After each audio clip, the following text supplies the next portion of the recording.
നിയമസഭാ തെരഞ്ഞെടുപ്പിൽ ഉപയോഗിക്കാനുള്ള വോട്ടിംഗ് മെഷീനുകളുടെ കമ്മീഷനിംഗ് തെരഞ്ഞെടുപ്പ് സാമഗ്രികളുടെ സൂക്ഷിപ്പ് വിതരണ കേന്ദ്രമായ അരുവിത്തുറ സെയിന്റ് ജോർജ് കോളേജിൽ ആരംഭിച്ചു.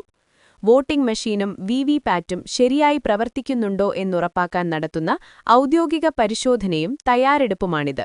രാഷ്ട്രീയ പാർട്ടി പ്രതിനിധികളുടെ സാന്നിധ്യത്തിൽ വോട്ടിംഗ് മെഷീനുകൾ സൂക്ഷിച്ച് സ്ട്രോങ് റൂം രാവിലെ തുറന്ന് എല്ലാ ബൂത്തുകളിലേക്കുമുള്ള മെഷീനുകളും പരിശോധന നടത്തി ബാലറ്റ് പേപ്പർ ഉൾക്കൊള്ളിച്ച് മെഷീനുകൾ സീൽ ചെയ്യുന്നതാണ് പ്രക്രിയ. എല്ലാ ബൂത്തുകളിലേക്കും ആകെ ആവശ്യമുള്ളതിനേക്കാൾ 20% മെഷീനുകൾ കൂടുതലായി തയ്യാറാക്കും. ആകെ മെഷീനുകളുടെ 5% മെഷീനുകളിൽ 1000 വോട്ടുകൾ വീതം ചെയ്ത് കൃത്യമായ ഫലമാണോ നൽകുന്നതെന്ന പരിശോധനയും നടത്തിയ ശേഷമാണ് സ്ട്രോങ് റൂമിലേക്ക് മാറ്റുന്നതെന്ന് ARO മുഹമ്മദ് സഫീർ പറഞ്ഞു.